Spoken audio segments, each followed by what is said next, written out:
What's up, guys? We are back with another Super 7 Ultimates review, and we're taking a look at the second wave of Toho Ultimates. That means we're taking a look at two figures.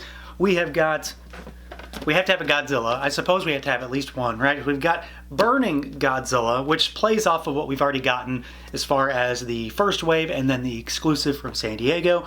But we do get themed packaging again for these guys, and I really like the packaging design that they're going for with these.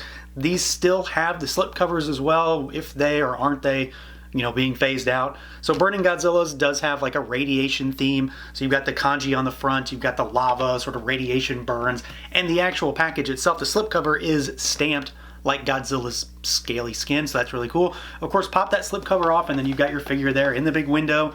All of his accessories, you've got more of that burning aesthetic that runs from the front to the back. And then the back in particular on these I really like because they offer up some of that iconic Japanese poster artwork, and then you also get a write-up for like the movie that this one appears in. So that's of course going to be Godzilla vs. Destroya. So that's really cool. I like that idea.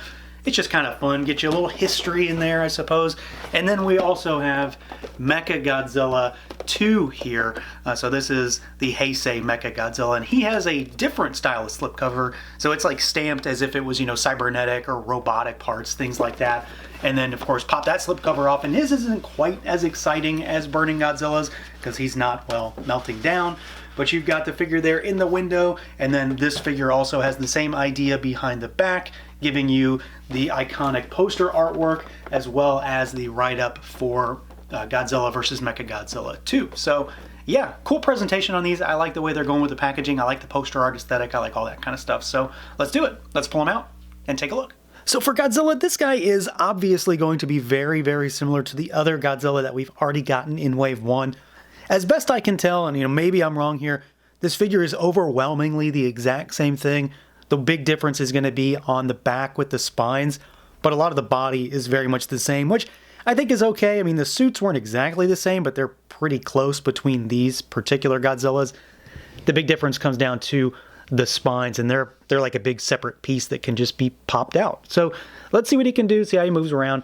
We've got a head that can look up and down pretty good. You've got your tilt side to side. You've got rotation. The neck sleeve will also sort of swivel in there also. You've got arms that go out at the shoulder. Pretty good range there. Like, no issues with the arms, which I really like when it comes to a Godzilla figure. Swivel. You've got bicep swivel. All that good stuff. And then you've got your elbow, which has really, really good range. Again, for a Godzilla figure, this is an area that's oftentimes limiting and kind of surprising for an Ultimates figure to have better elbow range than most. So you've got that. It also swivels, and then you've got hinges and rotation at the wrist. The torso is really only a swivel. That's probably one of my biggest gripes with these. I really wish that it could crunch forward in some way just to make moving him a little bit more, I don't know, realistic, for lack of a better word. Legs can go out slightly, so you can sort of shimmy them in and out. They kick forward a good bit. They do go backwards slightly. We do have a single jointed knee, of course. There's not a lot of range on these knees. You've got swivel there also. And then you've got hinges and still pretty decent rocker down at those ankles. So like the overall articulation scheme and what he can and can't do is basically the same between the Godzillas. Well, I guess there are three at this point between the NYCC variants and that first wave and this wave. And then for our tail, it's still the same kind of system. So you've got just a mountain of ball pegs, so it goes, up and down, and it can swivel side to side.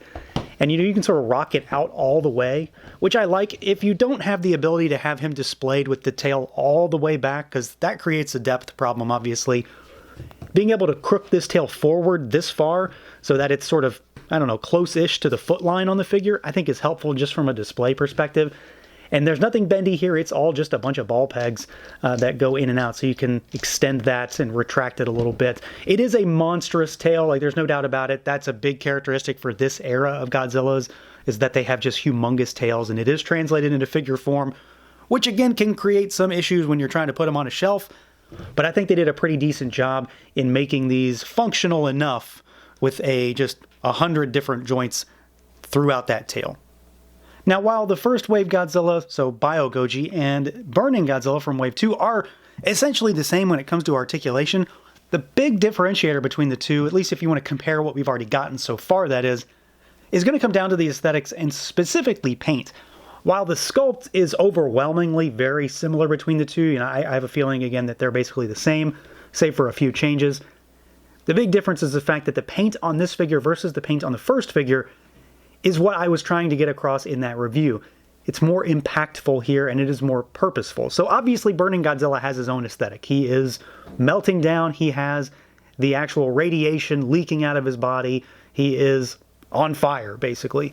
This figure gives that impression. That's what they're trying to go for. So the paint is more specific in terms of where it's applied, the colors, the fades, things like that. The first figure was just sort of a dry brushing over top of the sculpt to bring it out, and it did a decent enough job, but it always felt like it could have been better to me. I do prefer this in terms of intent when it comes to paint. Obviously, I don't need that first figure to look like this because that doesn't make any sense. But I'm happy to see that things are a little bit more cleanly applied on this figure, and the burning idea does come through really, really well here. So you've got that sort of, fade from yellow to orange all over the body, and then you can see the scales through that. You can still see all of the sculpt, and the sculpt is really good. Like, I'm really happy with the way this body has turned out. It's thick, it's chunky, it's super, super beefy. Again, these are among the biggest Ultimates that we've gotten. They're certainly the longest and deepest just by virtue of that tail. But the paint on this figure is the big thing, just changing it up to be Burning Godzilla. So you've got that bright orange, you've got that bright yellow, and then again, like I mentioned, one of the other major differences between this figure sculpt-wise is the back. So there's essentially a cutout piece that accounts for the spines. They're not part of the back, they're a separate piece that is glued in or sonically welded or something. So this version of Godzilla has different spines on his back, not to mention the fact this time around they are translucent orange. So you do have that radiating through his body. It goes down to the tail also, so some of them are translucent and then it sort of stops right here. And these are painted, and then the rest of them are painted just the standard, cloudy gray color. So I really like this.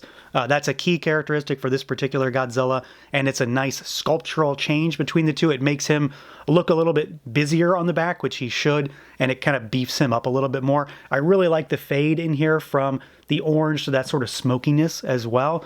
And then you've also got a really nice head sculpt up here, and this sort of plays up the crazed nature of this Godzilla. Things are a little bit ratcheted up for this particular version of Godzilla. It's a very important moment in his existence, right? He's got like the crazy, almost like Sith-looking eyes, for lack of a better way to describe them. So you've got like the orange and the yellow and the red in there. He's got an almost very maniacal smile going on. And it's a great looking head sculpt. The mouth is painted really well. Sculpt is nice, very good size on it as well, so it's very proportional to this body. And in many ways, I just think this is the better looking figure compared to that first one. It's hard to compare the two really because they're two distinct entities when it comes to Godzilla, but that's what we've got to work with right now. And I'm obviously a fan of Burning Godzilla. I mean, he's a fan favorite iteration of Godzilla, and I'm really happy with the way this one has turned out. It's taken some stuff that I already liked from that first figure and then improved upon it for the burning style of this particular suit. Now, as far as accessories goes, this is where this particular figure really wins for me, and this wave in particular does do the accessories pretty well. We've got some really unique stuff for this particular Godzilla. So to start with, we do get an extra head sculpt, and this is our screaming, our roaring head sculpt, which I really like. It just plays up the same thing that I talked about with the standard head sculpt, just with an open mouth this time. So you've really got a very angry expression. You've got those crazed eyes, and now we've got the exposed tongue, you've got the mouth open, the whole 9 yards. We do get some extra hands. So in the box, he's got some grasping style posy kind of hands. You get some somewhat, smaller, more tight gripping hands. And then you get a pair of fists as well. But obviously the star of the show is this number here. So one of the big things for Burning Godzilla is, of course, the melting down aspect of it and him getting superheated and steaming and smoking. This is what this is trying to play up the idea of. And they're not perfect, don't get me wrong, they're not perfect in terms of what they're trying to achieve, but I'm so happy that these were included because this makes this figure just infinitely more exciting to me. So you get 4 pieces, you get this collar piece, we get 1 for the hand, and then you get 2 for the legs. I will say the 2 on the legs are definitely a little bit frustrating. Like I feel like if I look at them wrong, they're gonna fall off. so you have to pay attention to their posing, but they definitely work in playing up the idea of him steaming and smoking, you know, as he's coming through the city and he's melting down. So I do like that. I'm really happy that they're included. You know, I kind of harped on the fact with the Bio Goji figure that I wish he had a blast or something like that, even though, you know, we got the variant that played up the entire idea of that. Getting this kind of stuff that plays up, you know, what's going on with this particular version of Godzilla or signature energy attacks, things like that will always be a priority for me. So I'm really happy to see something like this included. The only real criticism I have beyond the fact that the ones on the legs maybe aren't the tightest when it comes to gripping those legs is that I wish there was some paint on them. I wish there was a little bit of shading, just something maybe a little light gray on them to really bring out that sculpt and make them look a little bit more cloudy. But at the end of the day, I'm so happy that these were included. They do work well enough to sell the idea that they're going for here. And really, it's just cool to get something like this for Burning Godzilla at all. Now, for the other half of this wave, we've got Mechagodzilla, or Heisei Mechagodzilla, or Mechagodzilla 2, however you want to call him. And this is a very different figure if we're comparing wave to wave from Biollante. Obviously, this is not a giant rose monster. This is more in line with our Godzillas and is fairly close, but also different at the same time. So let's see what he could do, see how he moves around. We've got a head that is surprisingly the head is locked down forward to backward because of this like jowl that's hanging down, and the spines on the back, they hit the collar. You do have good tilt and rotation, but if those weren't there, it would have really good range. The arms can go out only this far because of those shoulder pads. You can swivel. You've got single jointed elbows. Mine are so tight. Really tight. I've heated them up a number of times and they're just not getting any better. They function though. About 90 degrees. You've got hinges and rotation at the wrist. You've got a twist at the waist. I really thought this was going to have more range because it certainly looks like it can, but it doesn't. Legs go out really far though. Like, that's really nice. They do kick forward all the way as well, and they swivel backwards also. You've got your thigh twist up there. You do have your knee articulation. One thing I'm going to point out, this piece right here drives me absolutely insane because it really doesn't like to stay in. You've got your knee. It's okay. And then you've got rotation at, it's not rotation, rather rocker at the ankle, and you've got hinges down here also. Pretty decent for the feet, and the legs are okay. You don't have anything at the tail though. This is just a solid piece. So he moves okay. It's not much better or worse than the Godzillas, really. It's just different. He's limited in other ways, really. The one area that I'm truly, I guess, the most concerned about is the elbows, because they were really tight for me. So you might experience the same thing. Don't stress them, heat them up. Otherwise, though, I do think he has pretty good range overall, but is still limited, which wasn't, frankly, too unexpected. Now, on the flip side, the visuals for this guy are truly impressive for me. He does have articulation challenges, but at the end of the day, a lot of what I want out of this line is just some really good, chunky, kaiju suit style figures. This is something I harp about a lot when it comes to the Power Rangers Zords. In that Ultimates line is the screen accuracy and the suit look and feel. That's what this guy gives to me. He very much looks and feels like a chunky kaiju suit. Kind of puffy, kind of soft in some ways. Like, not a lot of hard points on this figure, if that makes any sense. Like, he looks like there could be a guy inside of there. And I'm really happy with the way he turned out, size-wise, proportionally, and just the overall sculpt I think is tremendous. Really well done. Obviously, this is a robot Godzilla, so if you have both sides of those locked down, you know what a Godzilla looks like, you know what a robot looks like, you're going to come out with something like this. And I think for the most part, Super7 did a really good job here. One of the big aspects of this figure that I think really makes him work is the color. He's obviously head to toe metallic silver. There's a little bit of black, you know, on the inside, like in the joints and things like that, where the linkages and that kind of stuff would be. But overwhelmingly, he is this super shiny, lustrous silver. And the only way I think they could have made him better would be to do vac metal, which I think is largely impossible for a figure like this. So I'm not too beat up by the fact that he isn't. I think this is probably the best route to have gone with a ton of silver metallic paint. Just all over, really clean from head to toe, very consistent. And again, I just think he looks good. The sculpt is nice. The paint is really clean. I really like the design from the back. Even though these spines do get in the way of his articulation, this sort of carrying all the way through is really nice. You know, these spines on the back, I did mention, these do come off. They're supposed to come off. It's not a problem. I just think they come off a little bit too easily. So we'll talk about why those come off when we get to accessories. But he does look good from the front, from the back, from the side. And then I do think he has a really solid head sculpt up here as well. Got some greebling detail up there. You got that nice little crest, those piercing yellow eyes.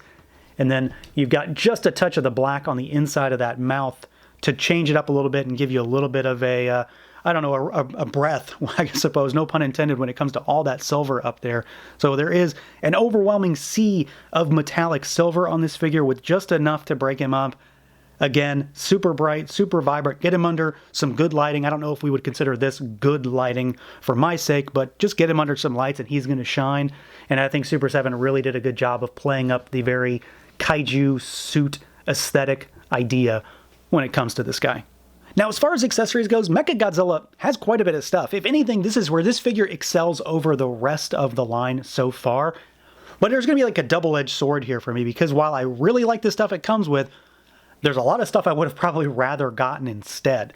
So to start with, we do get some extra heads, and this is going to be a theme, I believe, with all the Godzilla-esque figures, probably all of the things with heads, right, is going to be an open mouth roaring head. So you get a figure that has the mouth open. Instead of a movable jaw, you get an entire separate head. And then we get this head. So this is obviously a Mechagodzilla head, but it's oriented differently. Because like I said, the heads don't really have any range. This guy can fly, so this is supposed to be his in-flight head, where the head is straight up, where he's going, you know, this way. And in that same vein, you do get some other stuff that plays up that idea. But before we get to that, I want to talk about this big thing on his back. So, like I mentioned, this comes off. These are the spines on his back. Those come off.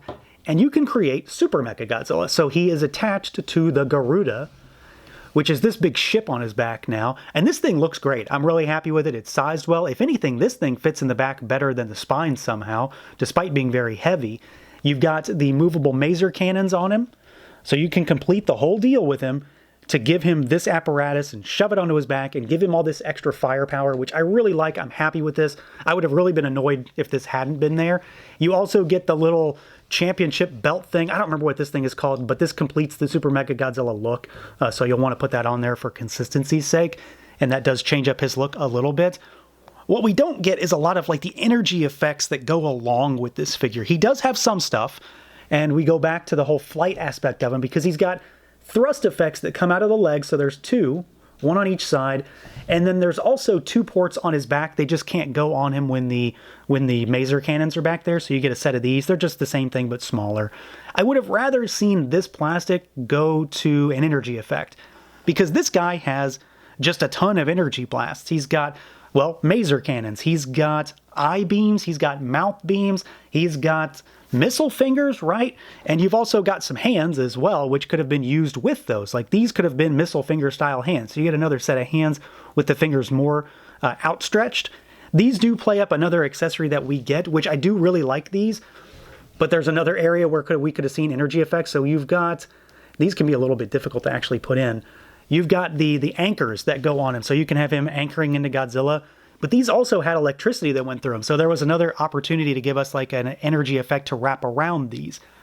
I know it sounds like I'm complaining a lot. It's just, I feel like some of these are missed opportunities, but I do really, really like all the stuff he comes with.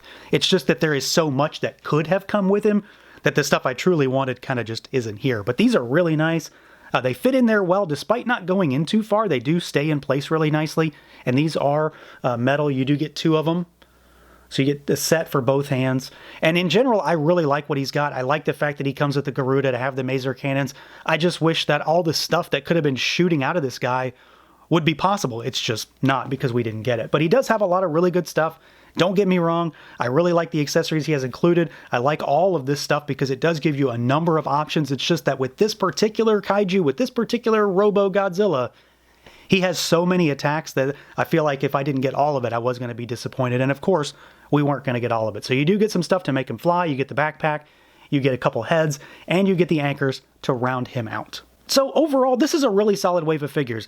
Again, I'm not trying to compare Wave 1 to Wave 2 too much. They are very different, and there's not much reason to compare them, except for, you know, just what you get in one versus the other. But I think objectively and subjectively, this is the better wave of figures. You get a better painted Godzilla, you get a cooler Godzilla, you get better accessories, and I think you get a more playable kaiju alongside of him. You know, Mechagodzilla 2 is infinitely more fun to play with than Biollante just from a sheer toy perspective. I don't think Mechagodzilla 2 is perfect by any means. He does have some articulation limitations, and it doesn't have all the accessories that I truly want, but they did give us a lot of stuff, and he does look terrific as well. So I'm still very, very happy with him, and in general, really think this wave came out very nicely, and I'm looking forward to seeing where this line goes from here. So that's going to do it for this look at the Super 7 Ultimates Toho Wave 2. Let me know what you guys think. Feel free to like, comment, subscribe, and share, and until next time.